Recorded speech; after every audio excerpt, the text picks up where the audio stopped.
من الشيطان الرجيم. بسم الله الرحمن الرحيم. وإذ غدوت من أهلك تبوئ المؤمنين مقاعد للقتال والله سميع عليم. إذ همت طائفتان منكم أن تفشلا والله وليهما وعلى الله فليتوكل المؤمنون. ولقد نصركم الله ببدر وأنتم أذلة فاتقوا الله لعلكم تشكرون. بسم الله الرحمن الرحيم. وإذ غدوت من أهلك تبوئ المؤمنين مقاعد للقتال والله سميع عليم. إذ همت طائفتان منكم أن تفشلا والله وليهما وعلى الله فليتوكل المؤمنون. ولقد نصركم الله ببدر وأنتم أذلة فاتقوا الله لعلكم تشكرون. وَإِذْ غَدَوْتَ مِنْ أَهْلِكَ تُبَوِّئُ الْمُؤْمِنِينَ. اس وقت کو یاد کیجیے جب آپ صبح نکلے من اہلکا اپنے گھر سے اپنے اہل سے تبوئ المؤمنین اور بتا رہے تھے مومنین کو مقاعد للقتال قتال کے ٹھکانے. واللہ سمیع علیم اللہ رب العزت سننے والے ہیں جاننے والے ہیں. اذ همت طائفتان منکم اور جب ارادہ کر لیا تھا تم میں سے دو گروہوں نے ان تفشلا یہ کہ وہ بزدلی دکھائے. واللہ ولیہما اللہ رب العزت ان دونوں کا ولی ہے مددگار ہے.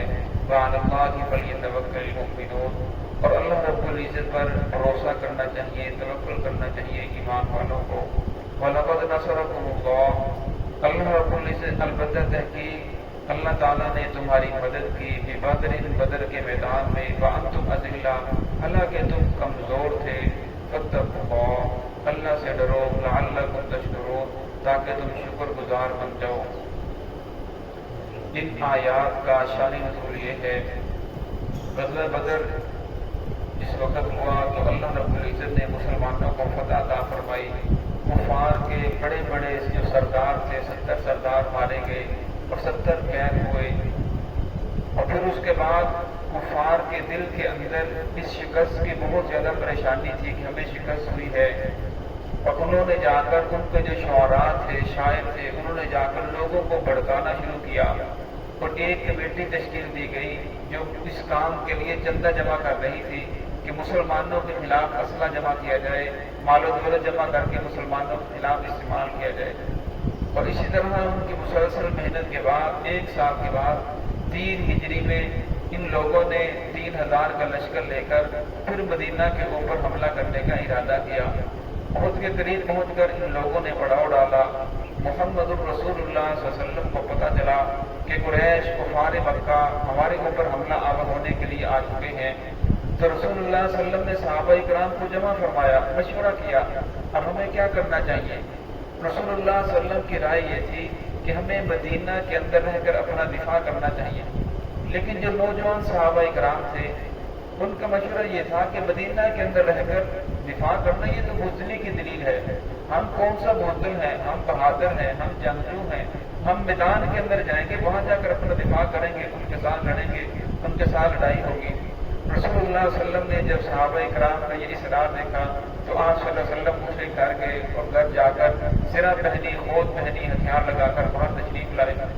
تو جو بڑے صحابہ کرام تھے انہوں نے نوجوان کو سمجھایا، نوجوانوں کو کہ آپ نے یہ غلط کیا ہے، رسول اللہ صلی اللہ علیہ وسلم کی رائے کے خلاف اپنی رائے دے دی۔ تو انہیں احساس ہوا، پھر رسول اللہ کے سامنے پیش ہوئی، یا رسول اللہ ہم معذرت چاہتے ہیں، جیسے آپ کہتے ہیں ویسے ہی کیا جائے، مدینہ کے اندر رہ کر جنگ کی جائے، مدینہ کے اندر رہ کر اپنا دفاع کیا جائے۔ تو رسول اللہ صلی اللہ علیہ وسلم نے فرمایا کسی نبی کے لیے یہ لائق مناسب نہیں ہے کہ وہ ہتھیار پہن کر ہتھیار کو اتار دے جب تک فتح یا شکست نہ ہو جائے۔ اب جب تک ہمیں فتح یا شکست نہیں ہوگی اس وقت ہتھیار نہیں اتاریں گے۔ پھر رسول اللہ صلی اللہ علیہ وسلم نے صحابہ کرام کو ساتھ لیا، اب احد کے میدان کے اندر پہنچے۔ جب وہاں پہنچے تو 300 منافقین، مسلمانوں کی تعداد پہلے 1000 تھی، کفار کی تعداد 3000 تھی۔ کفار کے پاس 200 گھوڑے تھے اور اسی طرح 700 زرہ فوج تھے، 3000 اونٹ تھے، 500 عورتیں تھی گانے بجانے والی اور انہیں بھڑکانے والی شعراء تھے۔ لیکن مسلمانوں کی تعداد پہلے ہی 1000 تھی۔ 1000 میں سے 300 منافقین تھے جو عبداللہ بن ابی منافق کی سرپرستی کے اندر یہ کہہ کر الگ ہو گئے کہ ہماری تو بات مانی نہیں گئی، ہم کہتے تھے مدینہ کے اندر رہ کر جنگ کی جائے، تو لہٰذا مدینہ سے باہر نکل کر جنگ کرنا یہ تو خود خوشی کی علامت ہے، اپنے آپ کو ہلاکت کے اندر ڈالتا ہے۔ اب مسلمانوں کی تعداد صرف 700 رہ گئی۔ رسول اللہ صلی اللہ علیہ وسلم 700 کو لے کر اس میدان کے اندر پہنچے۔ آپ صلی اللہ علیہ وسلم نے صحابہ اکرام کی اس طرح ترتیب دیا کہ کچھ کو آگے کھڑا کیا، کچھ کو پیچھے کیا، یعنی ایسی ترتیب کے ساتھ صحابہ اکرام کی صفیں بنائی کہ کفار سے اپنی سواریوں سے نیچے اترنے پر مجبور ہو گئے اور آمنے سامنے ہو کر جنگ کرنے کے لیے وہ مجبور ہو گئے۔ جب آمنے سامنے جنگ کرنے کے لیے وہ مجبور ہوئے تو ان کی طرف سے جو علمدار تھا، جس کے ہاتھ کے اندر جھنڈا تھا، وہ آگے بڑھتا ہوا، جس کا نام طلحہ بن ابی طلحہ تھا، مسلمانوں کو جنگ کے لیے للکارا کہ کون ہے جو میرے مقابلے کے لیے آئے۔ تو حضرت علی رضی اللہ تعالیٰ عنہ آگے بڑھے اور ایک ہی بار سے اس کا کام تمام کر دیا۔ پھر اس کا بھائی عثمان بن طلحہ آگے بڑھا، اس نے بھی اسی طرح للکارا۔ حمزہ رضی اللہ تعالیٰ عنہ آگے بڑھے تو انہوں نے بھی ایک ہی بار سے اس کا کام تمام کر دیا۔ پھر ان کا عزیز رشتہ دار وہ آگے بڑھا، اس نے آ کر بڑھ کر پھر للکارا، تو سعد بن وقاص رضی اللہ تعالیٰ نے آگے بڑھ کر اس کا کام تمام کر دیا۔ تو اسی طرح یکے بعد دیگرے ان کے 8 علمدار آگے بڑھتے گئے اور وہ قتل ہوتے گئے، اور اسی طرح جب 8 قتل ہو گئے پھر ایک غلام آگے بڑھا، وہ بھی قتل ہو گیا۔ اب کفار جو تھے ان کی جو ہمتیں تھی وہ ہار گئی، ان کے ارادے پست ہو گئے، ان کے حوصلے ہار گئے کہ جو بھی آگے بڑھتا ہے وہ قتل ہو جاتا ہے۔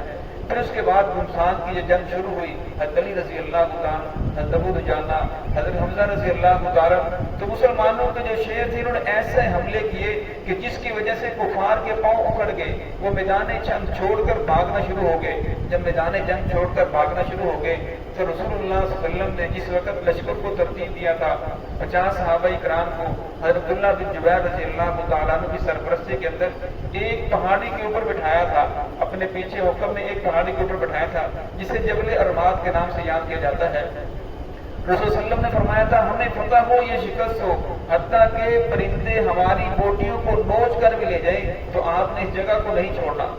اور وہ لوگ اس جگہ کے اوپر جب انہوں نے دیکھا کہ کفار بھاگ چکے ہیں اور مسلمانوں کو فتح ہو چکی ہے تو اب ان لوگوں کے اندر تکرار ہوا۔ جو سپہ سالار تھا ان کا جو 50 وہاں بیٹھے تھے انہوں نے کہا کہ رسول اللہ صلی اللہ علیہ وسلم کا فرمان تھا ہمیں فتح ہو یا ہمیں شکست ہو، حتیٰ کہ پرندے ہماری بوٹیوں کو روز کر لے جائیں، تب بھی تم لوگوں نے اس جگہ کو نہیں چھوڑنا۔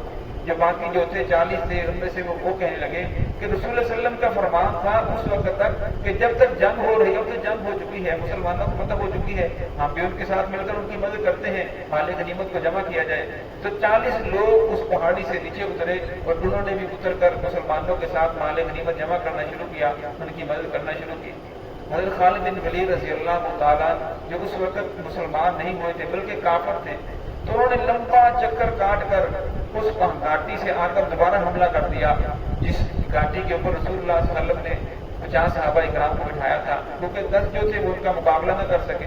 جب لمبا چکر کاٹ کر حملہ کیا تو پیچھے سے مسلمانوں کے اوپر حملہ ہو گیا، اور وہ جو کفار آگے بھاگ رہے تھے انہوں نے دیکھا کہ حملہ ہو چکا ہے، وہ بھی پیچھے مڑ پڑے اور انہوں نے مسلمانوں کے اوپر حملہ کیا، تو مسلمان درمیان کے اندر آ گئے، حتیٰ کہ مسلمانوں کے جب پاؤں اکھڑے، حضرت مصعب بن عمیر رضی اللہ تعالیٰ جو حضور صلی اللہ علیہ وسلم کے ہم شکل تھے، جن کی شکل رسول اللہ صلی اللہ علیہ وسلم کے ساتھ بہت زیادہ ملتی تھی، ان لوگوں نے انہیں شہید کر دیا، اور یہ افواہ پھیل گئی کہ نعوذ باللہ محمد رسول اللہ صلی اللہ علیہ وسلم کو شہید کر دیا گیا۔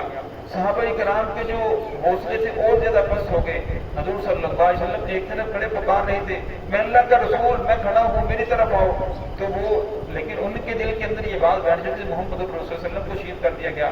حضرت کعب بن مالک رضی اللہ عنہ رسول اللہ صلی اللہ علیہ وسلم کو پہچانا، پھر رسول اللہ صلی اللہ علیہ وسلم کے گرد صحابہ کرام جمع ہونا شروع ہو گئے، تو پھر صحابہ کرام کے پاؤں دوبارہ جمے، پھر صحابہ کرام نے دوبارہ ان لوگوں کے اوپر حملہ کیا، پھر کفار کو بھگایا، لیکن اس جنگ کے اندر مسلمانوں کے 70 جو سے مسلمان وہ شہید ہوئے، اور کفار جو تھے ان کے صرف 20 لوگ قتل ہوئے۔ تو اللہ رب العزت نے اس جنگ کو پہلے فتح عطا فرمائی، پھر رسول اللہ صلی اللہ علیہ وسلم کے ایک نافرمان کی ایک فرمان کی اجتہادی نافرمانی کی وجہ سے اللہ رب العزت نے اسی فتح کو شکست کے اندر تبدیل کر دیا۔ تو ان آیات کے اندر اسی کا تذکرہ ہے، وَإِذْ غَدَوْتَ مِنْ أَهْلِكَ تُبَوِّئُ الْمُؤْمِنِينَ، فرمایا جس وقت صبح اس وقت کو یاد کیجیے کہ آپ نکلے من أَهْلِكَ اپنے اہل سے، تُبَوِّئُ الْمُؤْمِنِينَ مَقَاعِدَ لِلْقِتَالِ، اور مسلمانوں کو جنگ کی جو ٹھکانے تھے وہ بتا رہے تھے کہ آپ نے اس طرف کھڑا ہونا ہے، آپ نے آگے کھڑا ہونا ہے، آپ نے پیچھے کھڑا ہونا ہے، آپ نے فلاں طرف سے مڑ کر ان کے اوپر حملہ کرنا ہے۔ واللہ سمیع علیم، فرمایا اللہ رب العزت سننے والے ہیں اور جاننے والے ہیں۔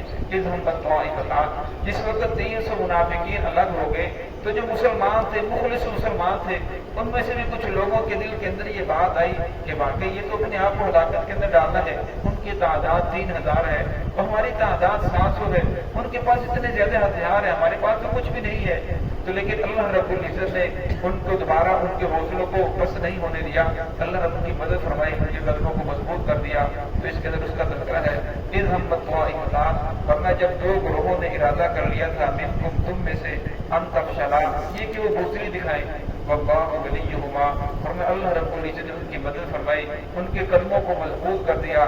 وعلی اللہ فلیتوکل المؤمنون، فرمایا اللہ رب العزت بھروسہ کرنا چاہیے ایمان والوں کو۔ ایمان والوں کو کثرت اور قلت کو نہیں دیکھنا چاہیے کہ ہم قلیل ہیں وہ کثیر ہیں، بلکہ ایمان والوں کو اللہ کی ذات پر بھروسہ کرنا چاہیے کہ ہم کس مقصد کے لیے نکلے ہیں، ہماری مدد اللہ رب العزت فرمائیں گے۔